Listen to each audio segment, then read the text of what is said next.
বিসমিল্লাহির রহমানির রহিম। আসসালামু আলাইকুম। আশা করি যে যেখানে আছেন আল্লাহ তাআলার অশেষ রহমতে অনেক অনেক ভালো আছেন। আজকে আপনাদের সাথে শেয়ার করব রোদে দেওয়ার ঝামেলা ছাড়া কাঁচা আমের টক ঝাল মিষ্টি খোসা সমেত আচার রেসিপি। আশা করি রেসিপি ভালো লাগবে। প্রথমে আমগুলোকে আমি ধুয়ে নিয়েছি। এখানে 2 কেজি পরিমাণ আমের পানিটাকে একটু টিস্যু দিয়ে মুছে তারপরে আমি কেটে নেব। আর বোটার অংশটা কেটে এই অংশটাও মুছে নিতে হবে, কারণ এখানে কষ বের হয় অনেকটা। তো আজকে খোসা সহ আমি তৈরি করছি, তাই খোসাটা ফেলবো না, খোসা সহ এভাবে করে কেটে নেব। তো কেটে নেওয়ার পরে আমের উপরের অংশে আমি এইভাবে দাগ কেটে দিয়েছি, দেখতেই পাচ্ছেন। এখন একটা মশলা তৈরি করে নিচ্ছি। প্রথমে কয়েকটা শুকনো মরিচ দিয়েছি, এখানে 7-8টার মতো। এটাকে হালকা একটু ভেজে এখানে দিয়ে দিচ্ছি 1 টেবিল চামচ গোটা ধনে, 1 টেবিল চামচ জিরা এবং 1 টেবিল চামচ দিয়ে দিব 5 ফোড়ন। এগুলোকে হালকা একটু শুকনো খোলায় টেলে তারপর ঠান্ডা করে এটাকে গুঁড়া করে নেব। তো এটা আমার পরবর্তীতে ব্যবহার করব, তো এটাকে আমি গুঁড়া করে রেখে দিচ্ছি। আর এখানে চুলায় একটা হাঁড়ি বসিয়ে দিয়েছি, দিয়ে দিচ্ছি প্রায় 1 কাপ পরিমাণে সরিষার তেল। তেলটা একটু গরম হয়ে গেলে এখানে 2টা তেজপাতা ছিঁড়ে দিয়েছি আর 1 চা চামচ 5 ফোড়ন। এগুলোকে হালকা একটু ভেজে নিচ্ছি যতক্ষণ না সুন্দর একটা ঘ্রাণ বের হয়। এরপর দিয়ে দিচ্ছি এখানে কিছু রসুনের কোয়া। এখানে আমি ছোট ছোট যে দেশি রসুনগুলো আছে ওই রসুনের কোয়াগুলো দিয়ে দিয়েছি, দিয়ে এটাকে একটুখানি ভেজে নিচ্ছি। তো রসুনগুলোকে হালকা একটু ভেজে নিয়েছি। এখন এর মধ্যে আগে থেকে কেটে রাখা আমগুলোকে দিয়ে দিচ্ছি। তো এই আচারটা তৈরি করার জন্য আমগুলো রোদে দেওয়ার কোনো প্রয়োজন নেই, এমনিতেই খুব সুন্দর হয় আর অনেক দিন পর্যন্ত ভালো থাকে। তো আমগুলো তেলের মধ্যে খুব ভালোভাবে একটু নেড়েচেড়ে ভেজে নিচ্ছি, প্রায় 2 থেকে 3 মিনিটের মতো। আর চুলার আঁচটা বাড়িয়ে রাখা যাবে না, চুলার আঁচটা মিডিয়ামে রাখতে হবে। তো কিছুক্ষণ আমি আমগুলোকে একটু ভেজে নিয়েছি। এখন এর মধ্যে দিয়ে দিচ্ছি 2 টেবিল চামচ সরিষা বাটা। সরিষা বাটাটা দিয়ে এটাকে আমি একটু জাস্ট মিশিয়ে দিচ্ছি।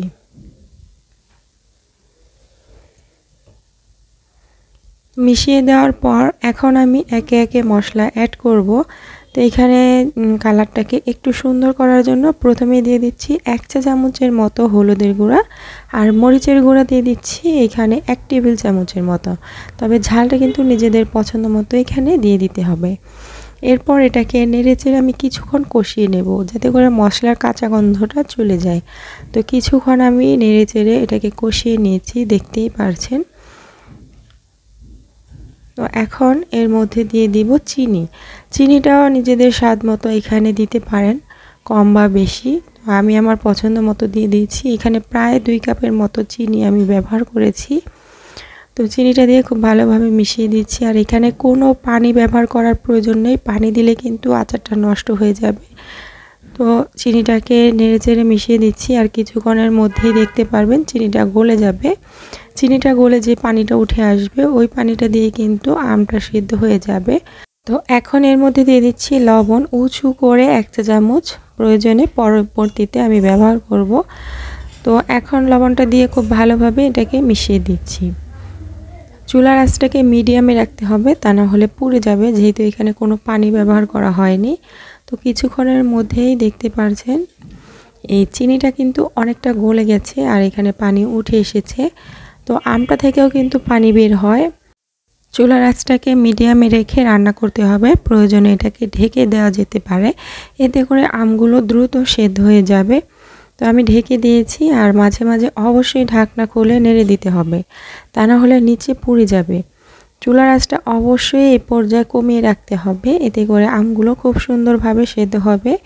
তো যখন অর্ধেকটা সেদ্ধ হয়ে গেছে তখন আমি এর মধ্যে দিয়ে দিলাম 1/4 কাপ হোয়াইট ভিনিগার এবং যে আগে থেকে মশলাটা তৈরি করে রেখেছি সেই মশলা থেকে উঁচু করে 2 চা চামচ দিয়ে আমি এটাকে মিশিয়ে দেব।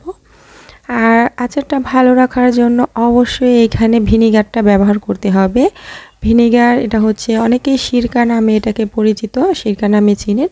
ভিনিগার অথবা সিরকা যেটাই বলেন না কেন এটা অবশ্যই ব্যবহার করবেন, এতে করে আচারটা দীর্ঘদিন সংরক্ষণ করা যাবে।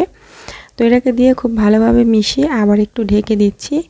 তো আমি বেশ কিছুক্ষণ রান্না করে নিয়েছি, দেখতেই পারছেন আচারের কালারটা কিন্তু অনেকটা চেঞ্জ হয়ে গেছে। তো এখন আমি খুব ভালোভাবে এটাকে মিশিয়ে দিচ্ছি, আর এই পর্যায়ে খুব বেশি নাড়াচাড়া করলে আমগুলো ভেঙে যাবে। আমি একটা টুকরা দেখিয়ে দিচ্ছি, এটা খুব ভালোভাবে সেদ্ধ হয়ে গেছে। দেখতে পাচ্ছেন এটা কিন্তু নরম হয়ে গেছে পুরো।